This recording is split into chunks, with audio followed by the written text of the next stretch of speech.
If you live in the Concord, Kannapolis area, I would put $1 on the fact that you have seen our guest today, whether you have seen him on his billboards, whether you have seen his commercial real estate signs, his residential real estate signs, or you have seen him out and about town, typically in something unforgettable, like you will see him today, which I am very happy that he is. This is Branching Out, where real estate meets real life. Real conversations about building steady, meaningful wealth through real estate, helping everyday professionals gain clarity, build confidence, and move forward with a plan they can trust. He is here to talk to us about all things real estate investing and maybe even share a deal or two with us. So without any further ado, Kirk Hanson, thank you for being here. Thanks so much for inviting me. I love doing this. Now you did tell me you only have 12 listeners, right? Yeah, on a good day. Okay. Typically 12. Good so, deal. Feel free to say whatever you want to say. It's not getting out there. We're not getting out there. This is going to be between friends, and we can discuss some real estate. Yeah, we can get really into it. You can tell me some secrets because not a lot of people will hear it. It'll be That's great. right. Yeah, nobody ever know. Yeah, not a problem. Well, I really do appreciate you inviting me in, and looking forward to just having a conversation, see what I can do to enlighten people with some of my colorful deals we've done in the past and what we have working right now, and where the future of this real estate may be going. I'm excited to hear it. I'm excited that you came dressed to impress. I was waiting for it. It's awesome. So, all right, take us back. How did you get started in real estate / real estate investing, and kind of what came first? Let's get into that first. I was in the finance business for many years in auto dealerships, and decided that I did not want to work in the Charlotte market anymore. So I decided to go to work in Kannapolis for a major car dealership. And I did that. And after several months there, there was some, I guess there was some jealousy between the other managers and the amount of money that I was bringing into the store and my paychecks. And so after the third month, I got my paycheck, and I was told that I was making too much money for Kannapolis. And if I want to make this kind of money, I need to go to Charlotte, but they just can't continue to write checks this size.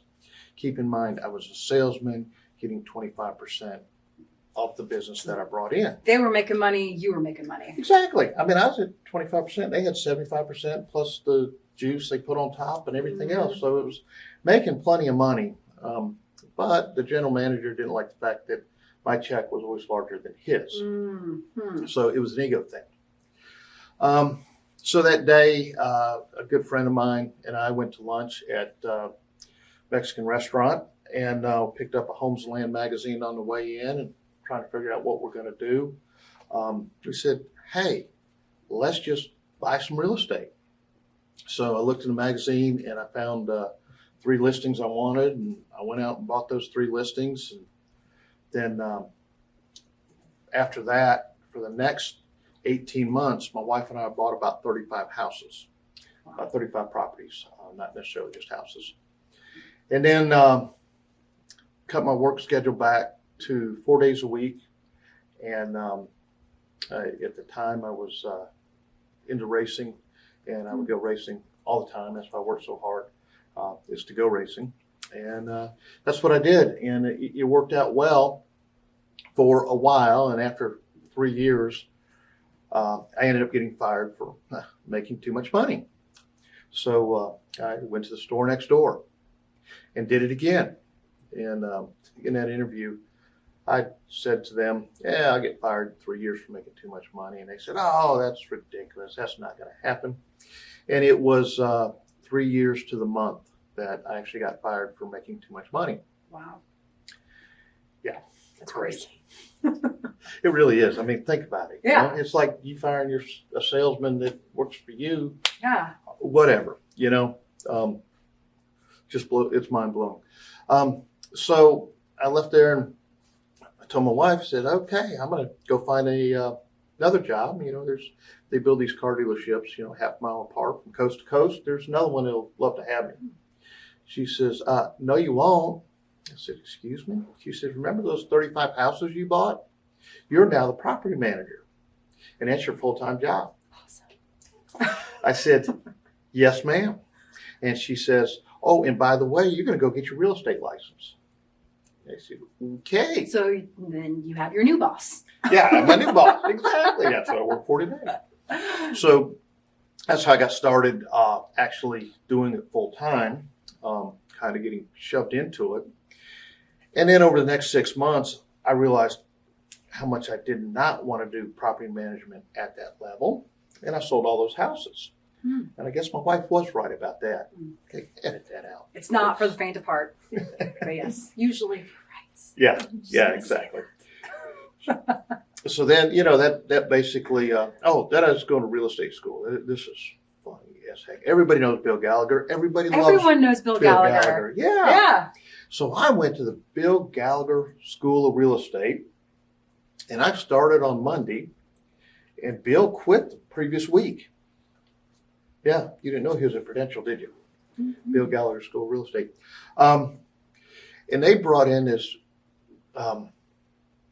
instructor. Let me put this correctly. Brought in an instructor that I felt like maybe I couldn't learn from. Mm-hmm. There was a class of about 40 of us. And I realized that week, the first week, that I wasn't going to pass with this guy teaching. So I would drive to South Charlotte, Valentine area, and bring my little cooler with my beverages and my sandwich. And I would study in my truck while class was going on. And I knew the minimum number of hours that he asked me to attend, and he knew that I was not paying attention to him, that I was learning it on my own. Every now and again, he'd say, Mr. Hanson, you need to know this for the test or something. There's only 3 of us that passed that class. So it was quite the story. And going to Bill Gallagher School of Real Estate right after Bill Gallagher quit. Yeah, so, that sounds like it. Yeah. Sounds like it. So also, it sounds like you kind of just like fell into real estate investing. Did you ever want to be a real estate investor? Like how did you, it sounds like you made a bunch of money selling cars and you were like, oh, I'm just going to buy 35 houses. You just kind of glazed over that. Was it something you wanted to do, or you just were like, oh, I think this is smart? Like, it's so smart to buy real estate. I mean, good Lord, I'd love to have all those 35 houses back. Yeah, I bet. Because you probably bought them for what, $20,000 each, or I'm something? Sure. Yeah, I'm sure. They were really cheap, and there was so many other cheap properties out there that the longer I do this, the more often I look back and say, I should have bought that one rather than sold that one to a lot of my investors.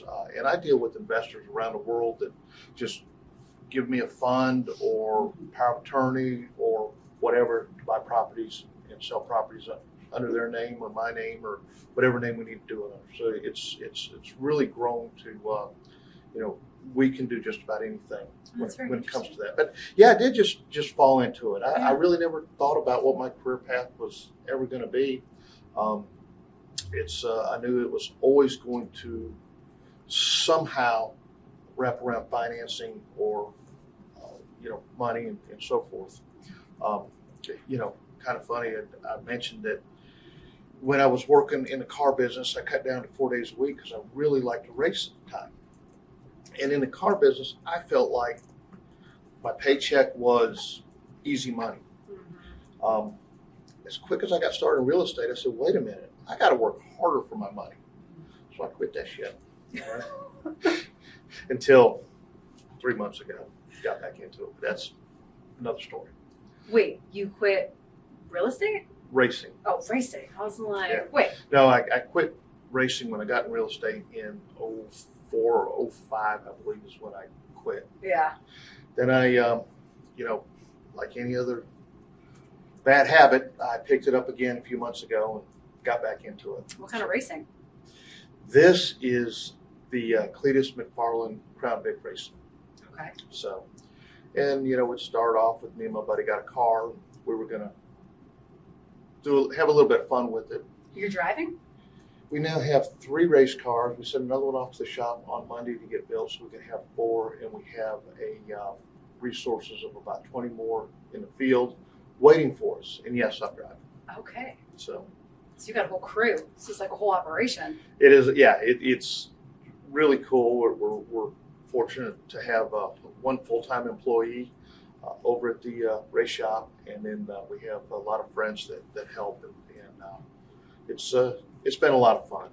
I really enjoy that. That is my golf game.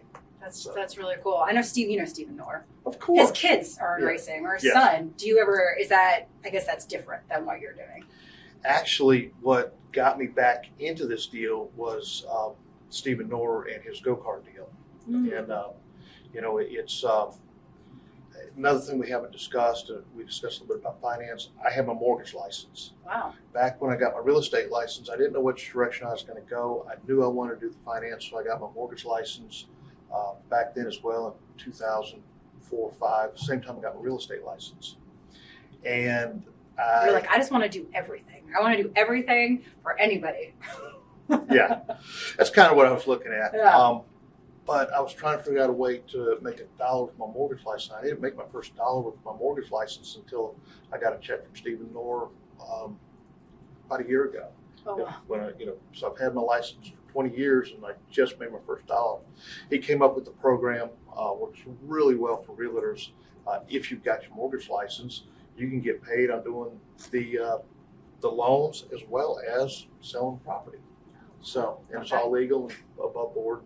So anyway, that's what kind of got me back into the racing was Stephen. And That's so cool. I do have a warehouse full of go-karts for Stephen's series.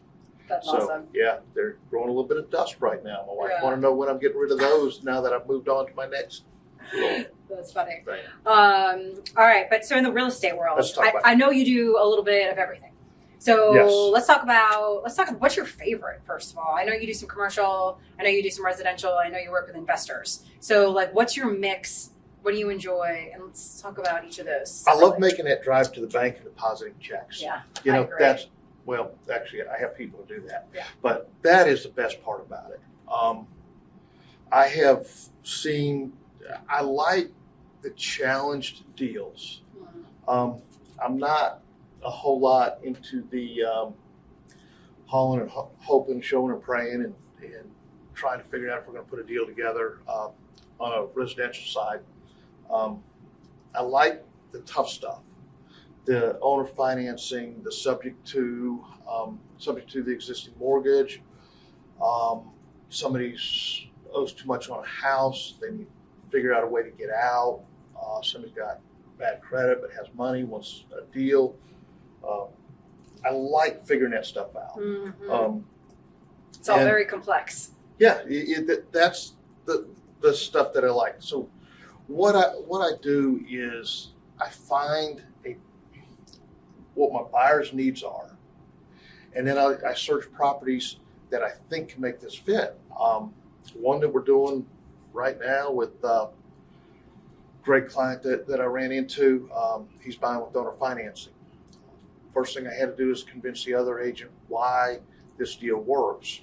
And he wanted it's $500,000 property, 20% down, finance it over 12 months, and pay list price. Well, when everybody hears owner financing, they want to run. Well, let's talk about that for people that don't know what owner financing is. Let's That- just break it down to fixed Sure. rate terms. Yes. Okay. So let's say I own a property and I want to sell it, and I'm expecting to get $500,000 for it, but instead I get monthly payments, which means usually I can get more money for the property. I can collect the interest. If I was going to take that $500,000 and put it in the bank and earn 3%, that's great. But if you do owner financing and you get 7% interest or 8% interest, that's a whole lot more money than just the putting in the bank and a little bit more risk. But if the person buying it doesn't make payments, you keep all that money and you get the property And you back. keep the property. Mm-hmm. So when you look at commercial land deals, one commercial land deal that I'm negotiating on right now, we're between 48 months due diligence and 54 months due diligence. 4 years, 4.5 years due diligence before these people see any money On a commercial deal. on a commercial deal. Yeah. So I've got this client that will buy a commercial deal and own a finance for 12 months. So he'll go in and, and just buy it and then figure it out, where everybody else wants to figure it out and then buy it. Right. So we had one that we've been trying. I finally got the agent on board, finally got the seller on board, got everything signed Wednesday morning. And my client says, after he signs contract, says, all right, I'm going to add my partner. I'm going to close on Friday. I'm like, okay, the contract says 30 days. And so that's what, so I called my attorney and said, hey, good news. Got a deal on a contract. This was yesterday. And he wants to close on Friday. My attorney wasn't real happy. He says, I got a couple hours to get ready because I'm going to the Masters on Thursday. Who knows where I'll be on Friday. I'm not doing that for a Charlotte property. We can close on Monday. So I tell that to my client. He says, I can't do that. I get on a plane, go to China for 24 days on Monday. So these are the problems that you're dealing with. These are the problems I Okay. got to deal with. Yeah. All right. So anyway, we'll close on that 30 All days. right. The same client that put a commercial property under contract last Monday, supposed to close last Wednesday. Wednesday morning at 9 o'clock, I get a phone call that says, hey, I don't have any money. I don't know what to do, but I want to close on this. I'm like, okay. My portion of that was about 6 figures, so I was finding a way. So it took me about 20 minutes to put together a hard money loan for them and get the closing back on track and get it done. Would you call Stephen Marr? Hey, there you go. No, I did call another hard money lender and say, hey, here's a deal. Do you want it? And he says, wait a minute. I can make that much money in that short period of time. Daggone right, I want it. Wow. So That's crazy. Fun stuff. So owner financing, and then you mentioned subject to. So how often are you doing subject to deals? And explain that to listeners who don't know what subject to is. I think I do more buying a subject to rather than brokering. Okay. You buy them for yourself, or you have buyers that are buying them? For myself. Okay. If a deal's out there and you can get it, I jump on it. What subject to is the fact there's a mortgage already in place and somebody wants to needs out of their property. You just take over their payments and you put the deed in your name and you make payments on their loan with their terms. I've got one of them on a nice property that's got about a 3% mortgage on it, and they just paid it out. So rather than tying up cash, I bought it subject to their existing mortgage. I made their payments that were in arrears, gave them minimum cash to go find someplace else to live, and then I just make payments and got a nice property that does not show up on my credit when I go to the bank to get a loan. Does not show up anywhere under my name other than at the Register of Deeds because the deed's in my name. So I do a lot of those, and I broker some of those. Those deals are a little tougher to come by, but we're always looking. You also need to have a good attorney with those deals to help you navigate that, I would imagine, or from my experience. Yes, you've got to have the right closer. And there's only half a dozen of them in this area that will close them. I know. I think I work with the best when it comes to that because he understands it and knows exactly what I'm looking for, what the clients are looking for. He knows how to keep everything legal, and keep himself out of attorney jail and keep me out of real estate jail. Because there is that gray area when it comes to subject to. There really is, because technically the lender could call the loan due when you transfer the deed from their name to somebody else's name. What's the likelihood of that? Has that ever happened to you? Never. No. Yeah. It has not. Because, once it gets transferred, we've paid those arrears. So the bank looks at it as it's not going to be a loss. Yeah, they're getting paid. The money's coming in. And I have a power of attorney for that lender to talk to me anytime during the process about the loan or anything. And I know, and when I sell them, whoever's making those payments knows if you miss one, that could cause a lot of problems. So we're not doing that. So we're just, moving right along, paying somebody else's mortgage. And when we go sell the property, you will pay it off, and then we'll get to realize all the profit. I love that you do all of these complex, interesting deals. So besides subject to and owner financing, what other kind of crazy things are investors trying to do? People will call me and they'll say something. They're like, can you do a whatever? And I'm like, I have never heard of that. So I'm sure there's ones that you know. I will never, ever say I've seen it all. But yeah, you can't. Not in real estate. So another one of my mentors is Harry Marsh. Everybody knows Harry. I got hit with a complex deal about 2 years ago. One way that I get my deals is through the code enforcement of the local towns. They know that if they have a property that needs to be cleaned up and the owner doesn't have the money or they don't want the property, we work together to help make the towns nicer and take care of that. They like me getting involved because it saves them on paperwork. Once they've turned it over to me and I say I got it, they say, okay, I'm done. And code enforcement knows I'm going to take care of it. So they come to me with this property. There's a squatter in a house on just off Central in Concord, and the owner is in a nursing home, and they can't get the owner to do anything with the squatter, and there's dogs that are chained up and just a junkyard, and it's horrible. So they come to me and say, hey, we need you to try to help us figure something out. So we go down and talk to a lady down at the nursing home, and she can't get money for it because it'll ruin her Medicaid or whatever. She'll be kicked out of the nursing home. So Harry Marsh and I, we put our heads together for a week or two trying to figure this out.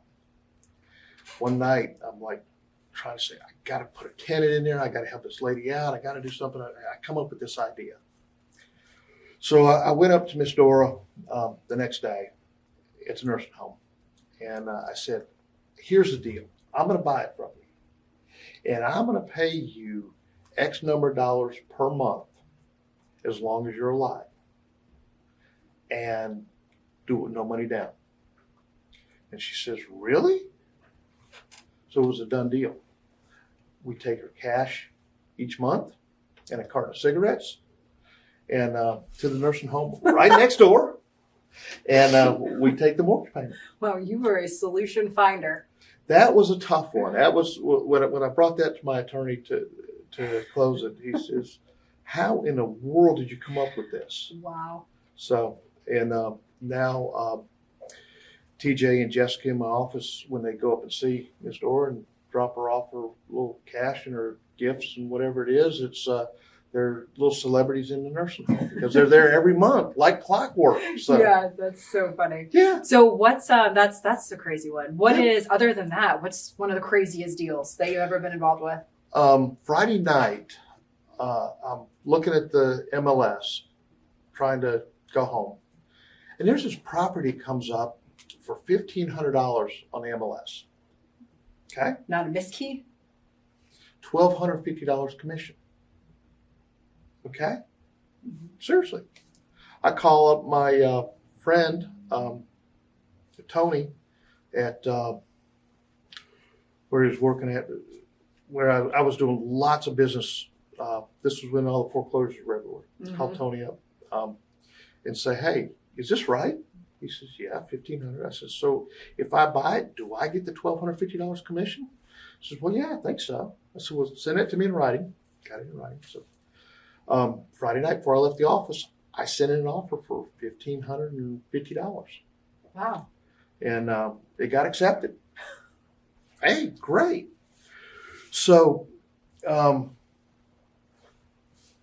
a month later, and we're trying to get it closed. A month later, my attorney calls me and says, hey, do you want the house that comes with this lot? I said, what house? So, well, evidently there's a house down there. And do you want it? They're asking me. I said, well, what's it going to cost me? They said, well, you have to pay the back taxes. I said, no, I'm not paying for it. So if they want to give it to me, I'll take it, but I'm not paying the taxes. And they were on me for about 2 weeks trying to pay the taxes. Never told me how much they were. I I just was kept gonna say, how saying much were they? no and no Yeah. and no. So go to closing, and day of closing, we go, and I think the total that property cost me was $754. And When was this? I'd have to look and see. It's been a few Okay, years. it's been a few years. Yeah, Okay. it's been a few years. Bradley Cohen was the agent on the Oh. other side when we sold it. So I had $754 in it. Address 41 Sunderland. And my attorney calls me the next day and says, "Oh, by the way, you got the house too." I said, "Okay." So I got the lot and the house. Now this is where the story gets good. I know exactly where that is. We manage a house across the street. How about that? Larry Phillips was a client who has become a really good friend of mine now. Bradley Cohen called me and says, "Hey, Kirk, what do you have for $20,000?" I said, "Man, you know you can't buy a house for $20,000. But go check out this one on Sunderland. Tell me what you think." Goes, checks it out, calls back an hour later, says, "You only want $20,000 for it?" I said, "Yeah." He says, "All right, we'll take it." To this day, I've never seen the house, never seen the lot. I Wow. bought it and sold it. Wow. So, and Larry Phillips, he sold the lot about a year ago for $80,000, and he's tickled to death. Still owns the That's house. crazy. Yeah. That's crazy.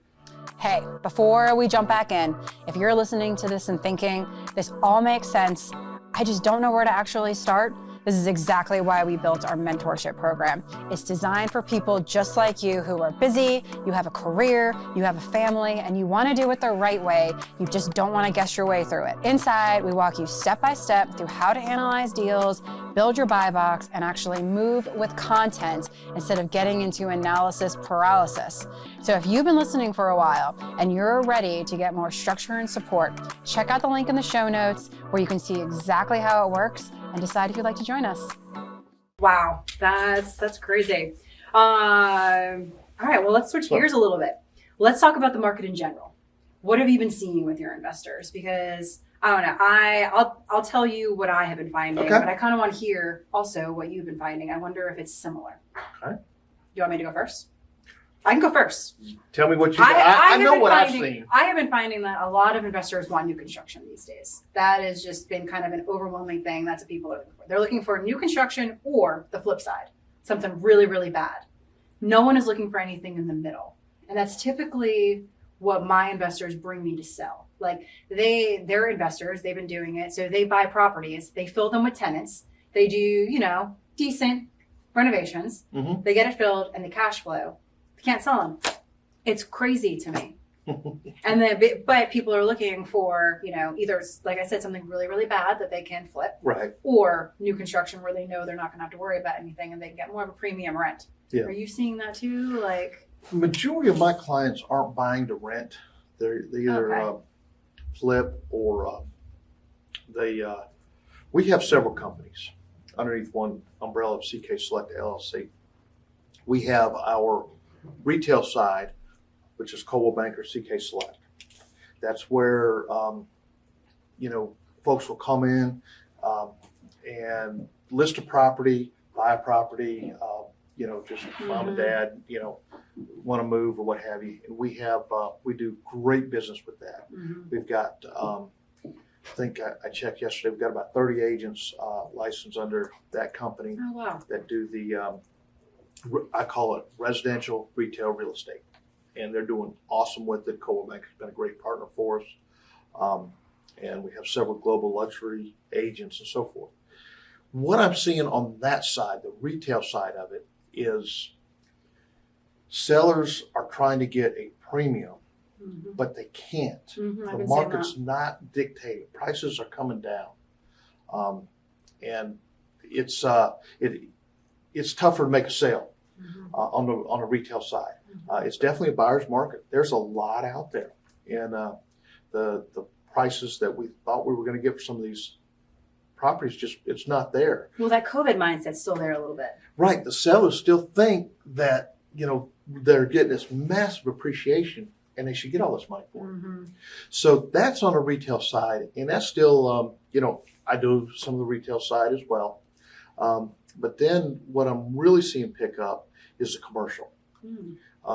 And it's been going in trends since I've been doing this for 20 some years. When the residential is off, the commercial is up. When the commercial is down, the residential is up. So right now, we've my commercial transactions have exceeded my residential transactions this year, which is the first time in a long time that's happened. Yeah. And there's still opportunities to invest with that. Like the gas station my buddy just bought for $200,000. It's a great investment. We've got another convenience store, gas station listed on Baylor Earnhardt Boulevard, and another one on Highway 29 in Concord. And we're just stacking up LOIs. We're getting offers in left and right, trying to get that moved. So the commercial has really picked up. Mm-hmm. But investors, of course, are going to invest. They're going to find a way to make a dollar All the time. Whatever it takes. Whether it's buying a lot, splitting it, into more lots and building or what have you. So they're always going to figure that out. But right now, the toughest part of real estate that I see in this market is just on the residential side. What do you think is going to happen there? Like, if you had a crystal ball until the end of the year, is there a bubble that's going to burst? Do you think, what do you think is going to happen? I've heard I have a couple of buyers who are like, I think the prices are going to plummet in the next few months. I'm holding out, but I'm like, I don't know that they're going to go any lower than where they're at. I agree. Maybe a little lower, but I don't really think too much. I have 4 new constructions in Salisbury getting ready to hit the market, and you can buy a brand new house for $235,000. I 3-bedroom, 2-bath home. Yeah. So that's a hell of a buy. Yeah. You're not going to get it done any cheaper than that. I mean, that's right at the cost to have this home built. With the price of the lot and everything else. So you're not going much lower than that. And your luxury market's still there. Mm-hmm. Your luxury buyers are still there, which is the 750 and above. Always. Yeah. So it's that 250 to 750 range that is on that. I believe it's about bottomed out. Mm-hmm. And rates, we don't know what's going on with rates with this war. I get emails from my mortgage company, Alcova, with Stephen Norris, sends me an email every day about where rates are going and when we should lock and when we shouldn't lock. And with all this volatility, it's tough to know. We've got to get this war settled down. I've got to get some stability there. And then I believe rates may, come down a little bit more. Mm-hmm. It's I got one I looked at yesterday, and folks are putting 3.5% down, and they got a 5.5% interest rate. Wow. Yeah, that's what I said, and I'm doing the mortgage. I said, "Wow, look at you." Yeah. So investors right now, what would be a win for them? I mean, I know you said the commercial side is really heating up. So is that where they should be looking, or should they be looking at residential since it's not as hot? Distressed. Okay. Most people are looking for. They're looking for distressed. There's shadow inventory out there that the banks have started releasing. And do you know what shadow What is that? inventory Let's is? talk about that. What is shadow inventory? Shadow inventory means that Bank of America may have, $1 billion in foreclosures that they own, that they're sitting on, that they're waiting on the timing to be right to release them. So, and that's called shadow inventory. That's the house that's vacant on a corner in your neighborhood that you don't know what's going on. But the bank's just waiting in the shadows until the market is right to let it go.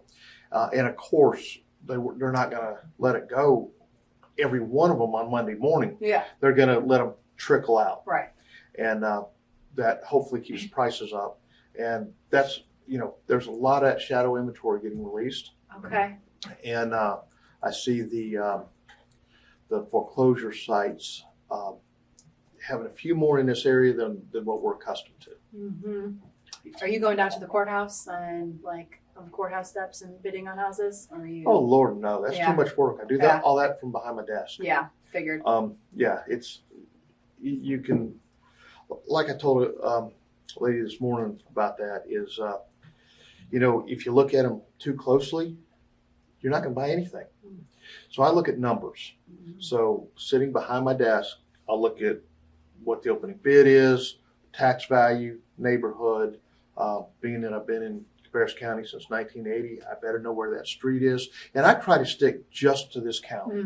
All right, I hate going to Mecklenburg for anything, but I will. It's just simply because I don't know it. It's like I don't like going to Mooresville and sell property because I don't know it. Cabarrus County real estate, I like to think I know what's going on. Yeah. So I'm able to sit there and look at these addresses and look who the previous owner is and who the neighbors are, what neighborhood it is, what the ARV should be, and if it's a deal or not. Yeah. So I do all that from behind my desk, and so far I've been pretty good at trying to find, figure that out. And with AI, I'm sure that's helping you even more so. Oh, most definitely. Yeah. Yeah. We use that. Between that and my grandson TJ, who helps me out a lot, doing the research and doing the AI and doing the computer stuff. It's been a blessing to have some younger kids in the office to help me out with this stuff. For sure. You should come to our AI seminar next week. Thursday, guys. Thursday. Yes, all right. Thursday, 5:45 at the local bottle shop, downtown Concord. I like You it. should know where that is. Right there at my office. Oh, yeah, right down the road. Mm-hmm. All right, so this is our handy dandy little timer here. Oh my God. So we have a fun little segment. Don't worry. It's really not that bad. Everyone stresses out at this time, but I'm like, why are you stressing? All right. So this is just our 5-minute fast fire. I'm going to ask you 5 questions. They're fun. Okay. Just answer with fun. Like quick answers. Doesn't have to be long. And we'll try to keep it under 5 minutes. Okay. All right. All right. First question. What was your best deal ever? One I made money on. Oh, wow. Yeah. Yeah, that's good. I'm sure that's probably most of them. All right, follow-up question. How many deals have you lost money on? Can you count that on your fingers? What's that? No, man. I cannot count. I cannot count that. Yeah. No, it's the quick deals, the ones that, the easier they are, it seems like the more money's to be made. Mm-hmm. And I've done a deal where I felt good making $1,000, and I've done deals where I've made 10 times that and 100 times that, and it's just a whole different experience. What I really like is when my team comes together on a transaction. I say, this is a good buy. This is what it's going to cost to rehab it. This is the ARV. I feel really good when I hit all those numbers and I hit my time frame, and I feel good when I give my attorney more than 48 hours notice to close one. Mm-hmm. He appreciates Sure, it. they appreciate that. Yeah, sure does. Yeah. So that's where we're at. I can't say there's any one deal that's more satisfying than others, because they're all satisfying at the end. Yeah, making money. All right, commercial or residential? Pick one. Don't overthink it. Investment. Okay. I like to be known as an investment realtor. Okay. Mm-hmm. Whatever that investment real estate aspect is, where the numbers are. Okay. And it doesn't matter if it's commercial or if it's residential. It's the numbers. If we can talk numbers, we talk cap rate, we talk, what your ROI is. That's where it's at. So no, I'm not going to go in that box. Is it commercial or is it residential? Yeah. I'm going to go with, I like playing the role of an investment real estate agent. Love your answers. All right. What's your biggest red flag in a deal? I've done this 100 times, and an agent sent me this deal, and I want your opinion on it. Because why are you asking me if another agent's involved? Or why are you coming to me when you've been using 15 different agents over your last 10 deals? If the biggest red flag is when there's no loyalty in the initial conversation, I'm out. One of my best clients, and they're all friends of mine, born in South Africa, now lives in Canada, and he's invested millions with me. And because of maybe his name, I didn't take his money for the first year. I wasn't sure he could speak good English. He speaks better English than me, by the way. And Speak Cabarrus County English. yeah, he's right there at it. He's really good. And loyalty is there to the end. You know, if there's a deal where I'm not getting paid, they'll pay me. You know, if somebody says, hey, I need $100,000 for this house, and they're not paying any brokerage fees, well, he makes sure that I'm compensated going in.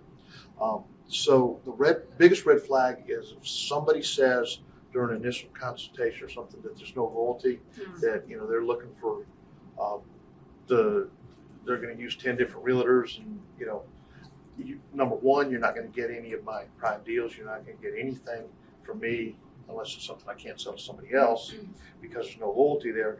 You're not going to get loyalty on the first shot of the deal. Yeah. But also my Canadian investors, they say, just put my name on a deal and I'll do it. You know, you don't even have to ask. So, and I have several clients like that. That's really cool. Lack of loyalty. Yeah. Lack of loyalty. Loyalty is my big thing. I'm a Mets fan, so that can tell you a lot about me. That's right? right. Yeah. Right? All right. What's one thing that investors do that drives you crazy? What do investors do that drive me crazy? I give them a deal and say, here's the numbers, and they say, nope, I don't like those numbers. Well, why'd you ask me for numbers? Here's numbers. Why are you second guessing me? I've been doing this for a long time in Cabarrus County. I don't do it to lose money. I do it to make money. So if I give you a deal and say, here's a moneymaker, it's a moneymaker. Yeah. You know, don't second guess me. You know, that's always, that's probably number one. Number two is them telling me what a great investor they are, but they need to know where to go to get a loan, whether it's Wells Fargo or Fifth Third. Yeah, that gets That's a red flag. That's one of the red flags. Exactly. Yeah. All right. I know you said you haven't done a bad one, but what is the worst deal? Like, what was the one that hurt the most that you can think of that you're like, oh my gosh, I learned a lot from that? A short sale. Yeah. Okay. So I have, when you're in real estate, you get all these damn certifications, and one of mine is SFR, Short Sale Foreclosure Resource. That is not on my business card because SFR looks like single family residential. So I actually took that off. I've got this client, he's a good friend of mine. Real quick, all right? How much time we got? Done. But go ahead. Okay. Comes into my office and says, hey, I need a place to rent. And I've talked to everybody in town. Nobody has a place for me to rent. And it's okay. I'll rent your place. Good looking group of guys. Yeah, sure. I've got some office space here. I'll rent it to you. Great. They come in the next day looking like a bunch of hoodlums. They said, oh, we were out in our court clothes yesterday. Now that we signed the lease, you know, we're in our hoodlum looking clothes. Oh, God. So fast forward 5 years later, one of the guys, the kingpin in that organization, calls me up and says, hey, I just bought a house on a Saturday. I said, oh, great. Congratulations. I'm really excited for you.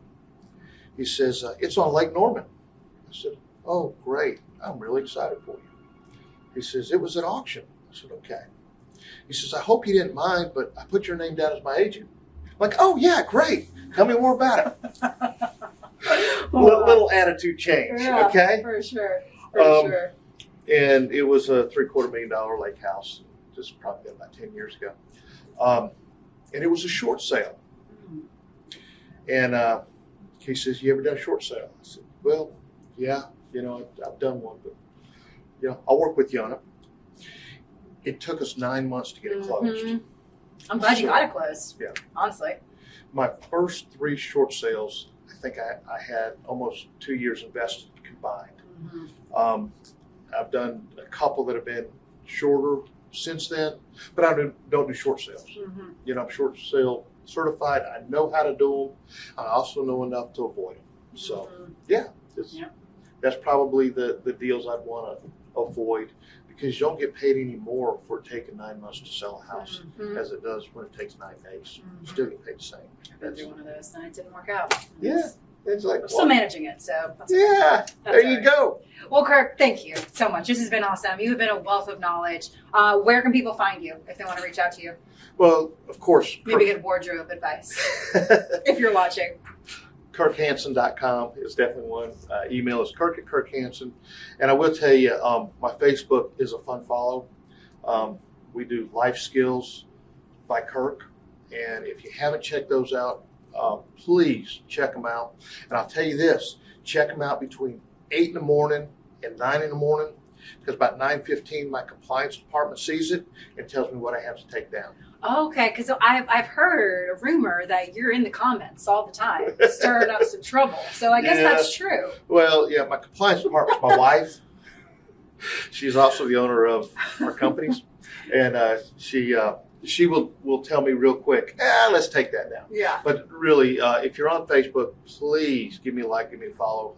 It is so much fun doing that. I do a little bit of real estate, a little bit of investment, and a whole lot of life skills that you will find useful. Awesome, Kirk. Well, thank you. And thank you all for listening today. If you have any questions about anything that we talked about today, reach out. Subject to owner financing, all the things. If you want to get a deal done with Kirk, reach out to me. We will connect with Kirk. I know all of y'all are my loyal people, and we talked about the loyalty factor. So let's all work together and get a deal done. And we'll see you next time. See you later. Thank you.